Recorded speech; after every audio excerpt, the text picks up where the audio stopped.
Hello everyone, I am the Weisel Now Productions. You are you, and we're doing a review on the 80th anniversary Trackmaster Nia. Whoop-de-doo! Alright, the box, it's standard.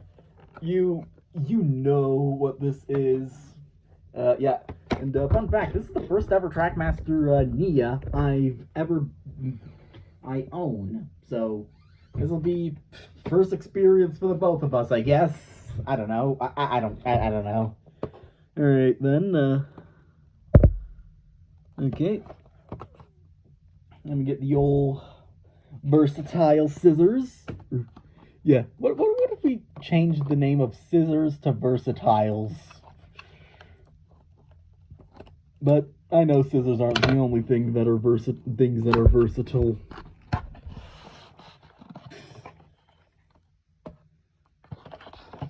Yep. Sorry about that. Yep, and also the tape here. We'll cut that up. All right, and we'll just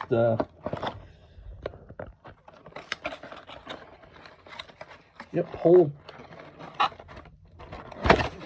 All right. Yep, that's one part of the box. I don't think I'm going to keep these 80th boxes forever. But, yep, here's the engine herself, and, oh,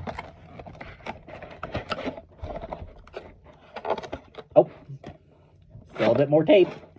Let's just, beep.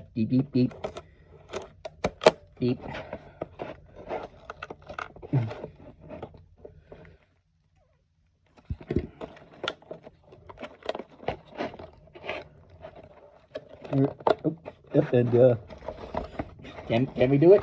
I can't do it. Well, I can. No, I can't. Can. Whatever. Let's just get this. Let's just get. All right then. and let's just pull Nia and her train out. Okay then. Okay. Beep. Alright. On first impressions, very nice face.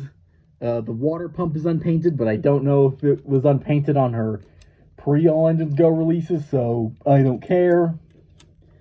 Yep, very nice ornate lining. Say what you want about Nia as a character, but she does have a pretty nice design, if not a little on the nose. And as I can see, the back buffers are still unpainted, which was a problem with the motorized Percy as well. Had to paint the back buffers myself, but whatever. Yep, here. But, yep, orange chassis, big coal load.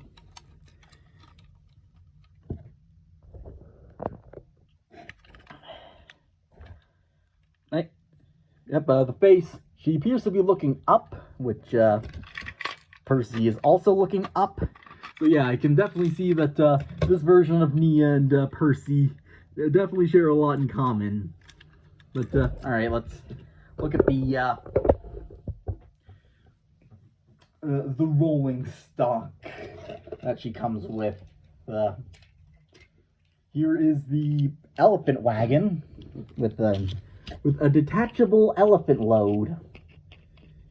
Because pretty sure it's a reference to one of Nia's episodes.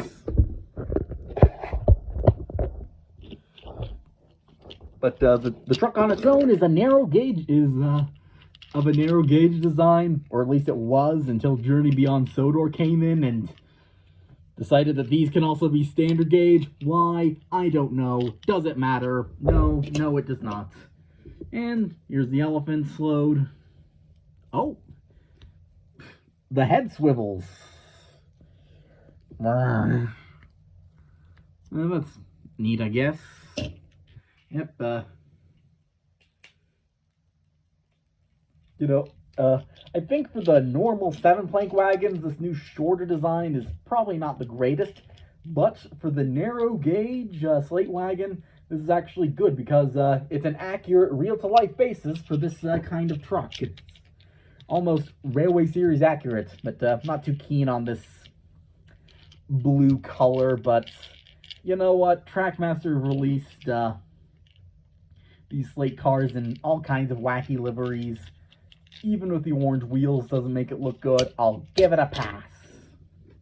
And now we have the brake van, which is the same one that came with the motorized Percy. And I'm not going to mention the silver I put out. I just did, but the silver I did myself. And if we look at the base, and if we look at them, ignoring the silver, I think the brake fans are pretty much identical except for the colors of the wheels.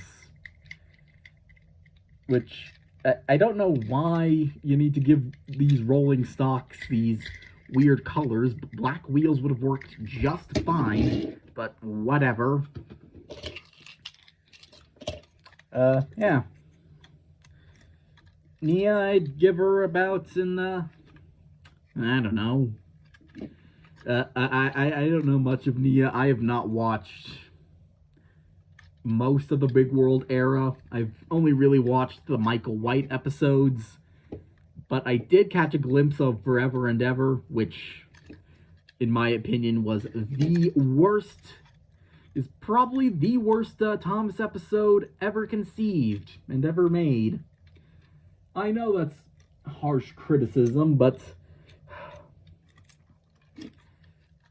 it feels like it was this giant middle finger to everyone, the way they wrote out Henry in a single line of dialogue, and depicted Gordon as horrible because he's upset that Edward and Henry are leaving the sheds. You know, engines he's known pretty much all his life. But, you know, it's whatever. And you wouldn't believe me if I told you, but Andrew Brenner himself wrote the episode. What? My guesses as to why that episode is the way it is because, well, he he was about to jump ship. He just wrote the movie to the best of his abilities, and just afterwards decided, you know, it was his job to write Henry out of the Steam team, and he just went, fuck it, and just put the bare minimum into a story, and then just left. Which, I do not blame the guy. Him deciding to leave Mattel's writing of Thomas is a very valid response. Because, you know, I think, you know, it's kind of like dealing with a used car salesman. Sometimes the best thing you can do is just walk away. And here's Nia upside down. I'm just gonna undo her chassis. English is weird. Her uncannily long switch.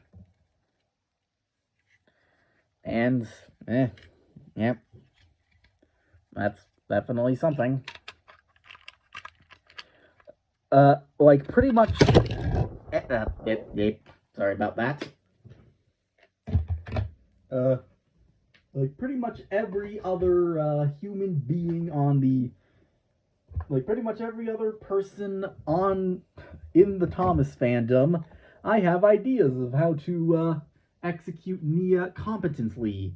I'm pretty sure everyone does. I'm pretty sure even Andrew Brenner himself has an idea of how to execute her competently. You know, even the kids that like Nia are thinking about executing her competently. But let's see how she runs. Yep, she runs.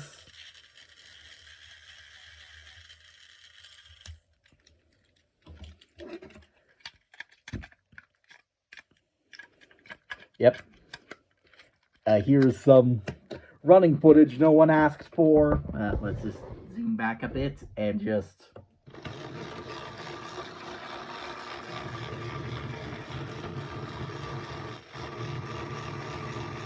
Yep. Yep, you might as well just make the most out of this motor while it's still gonna be in her. I don't know what I'm doing. Okay. Time for the modifications. That sounded weird. Time for the modifications. Alright, I'm back. And I'm gonna do modifications to Nia. Same one, but, well, first I think we should probably, get rid of these batteries and then put them back up on my book, on my dresser for the next one of these motorized engines I get. Alright. I'm gonna do the same modifications to Nia that I did to Percy. So let's get on with it. Yep.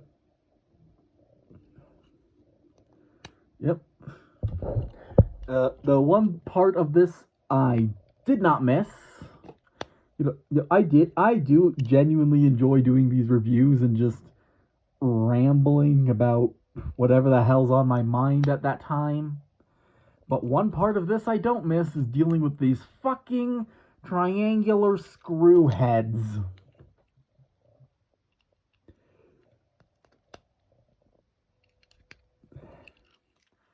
But whatever. The donor rear coupling is this one, and it has a little bit of brown paint on it because, well, brown and black paint. And no, I did not choose brown and black because it's Nia, the African train. No, the reason this is brown and black is quite the story. You want to hear it? Oh, who am I kidding? Of course you do. Or maybe you don't. I don't care. I'm going to tell you anyways. So basically, that back coupling came from a Trackmaster Fisher-Price Talking Henry. And for a long time, that Henry was my main and only Henry. And around the time I got into really taking apart and modifying Trackmasters was, it was around 2016, 2017, so user Mega Hedgehog X, I've mentioned him before. He's the one that did Thomas's Trackmaster Adventures, The Truth of His Past, Customs 1 and 2. One of the numerous people that did model customs.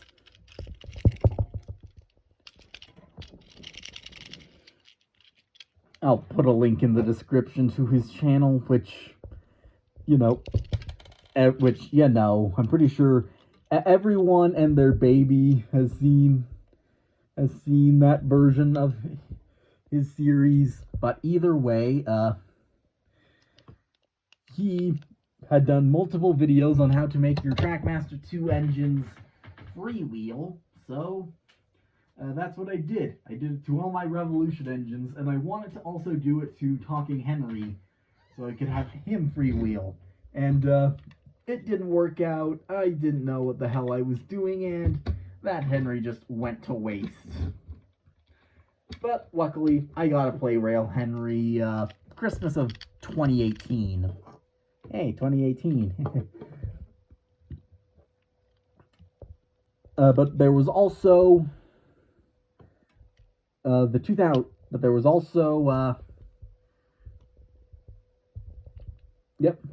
for a while that Talking Henry became nothing until I tried to make it into an OC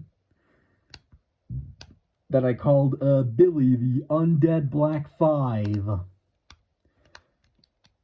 basically, he had a bunch of rust and other things on him, like graffiti. And eventually I just scrapped him. You know, I was thinking he would become some main antagonist, but he's not. He's just a protag, but he's just dead now.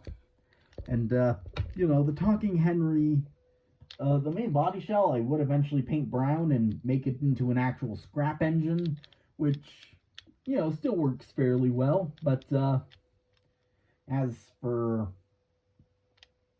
the tender, it mostly remained static, just unused, until I made a custom of Alfred the Holden B12. And I'm pretty sure if you look back on some of the videos in the scrapyard, I think I'm going to put up a couple of screenshots of that now in post-production, so you don't have to see. So you don't have an excuse to go watch some of my videos in the scrap heap because, well, they all suck.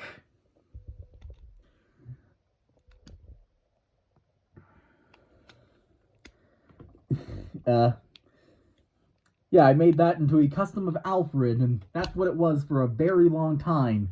And, earlier this year, when Alfred's creator, Starlowy123, was ousted for being a disgusting animal you've all probably seen. You've all probably seen it. You've all probably seen it and done commentary on it. And I just decided to scrap that custom of Alfred. And the engine of which I took apart and is now sitting in my parts box. But the tender of the engine, I was planning on making it into a custom of making it as well as some other as well as a spare Trackmaster Gordon tender. I was planning on making those into Henry's 6 lovely tenders from the story Tenders for Henry.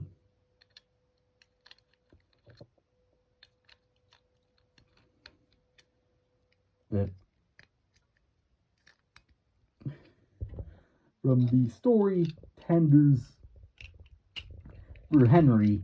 And I didn't have a ready coupling made for it, so I just looked around frantically around my room, saw that engine just sitting there, and took its back coupling to use for Nia here. Wait, nope. Yep, I forgot to re-add something I'm keeping for this round of freewheeling engines, the switch. The reason why is because Diesel D199, as much as I have mixed feelings on him these days,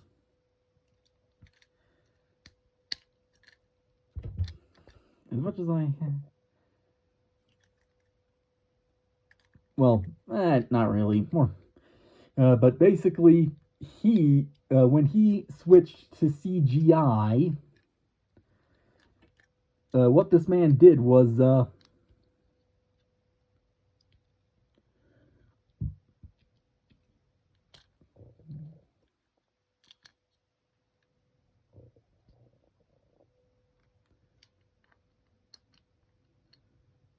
when he switched to CGI and stopped using the toys, what this man, he kept the Tomy aesthetic, probably because it was too much, and a little detail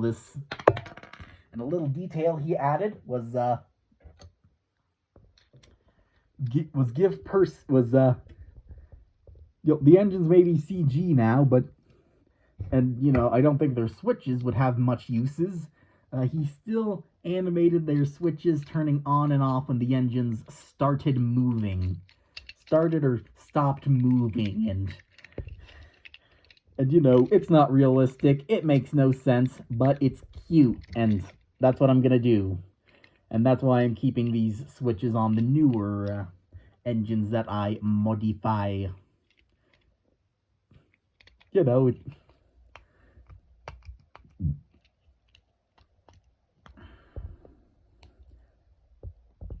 know, cute little details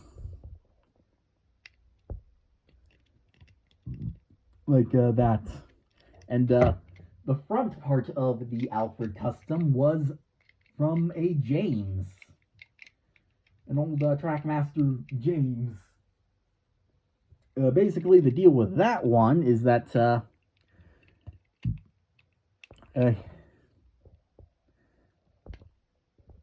was that that Trackmaster James eventually split from his tender, like most of my tender engines have by now, or old ones. Ones I had back during my very young days. This was like kindergarten to first to second grade is when I was collecting old Trackmaster.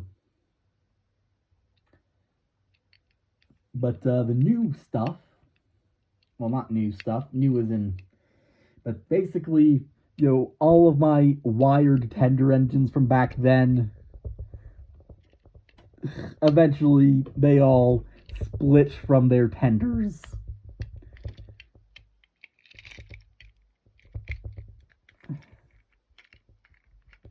Yep.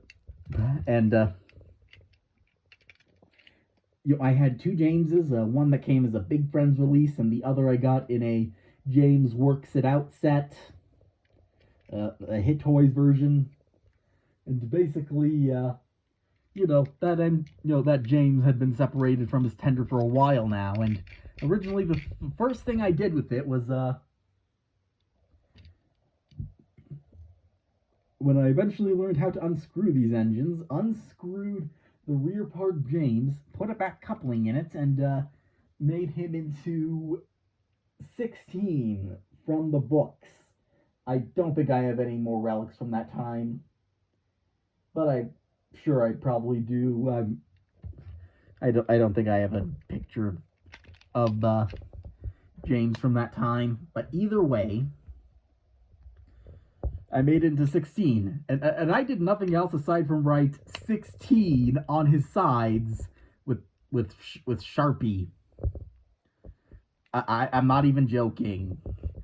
Yep, still had his exposed smoke box and lack of saddle tank, and it was just that. And eventually, it was around the time Smudgers 4 Engines at War came out. And I remember I was insanely hyped about that game's release because it took 3 years for it to come out, and I'm sure I could info dump about the history of Smudgers 4, but that's not really my place to do it. That's more of a Big Trevi thing, the creator. Yeah, he's a pretty nice guy. And basically all this man did, he made Smudgers 4, and I was hyped about it at the time because, around the time the first demo of Smudgers 4 was released and such, that's when I really started taking notice of the Smudgers series again.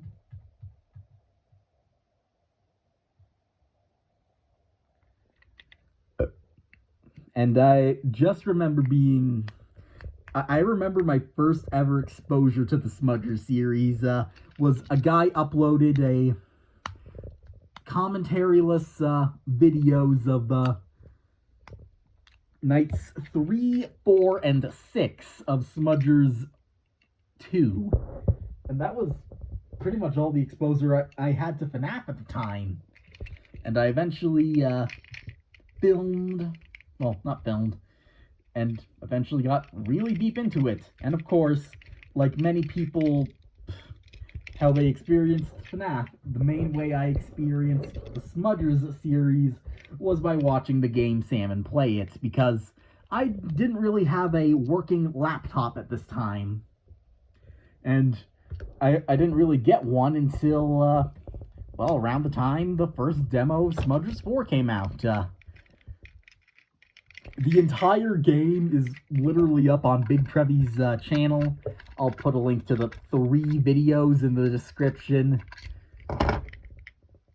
But, yeah, that's pretty much... But basically, what he did was...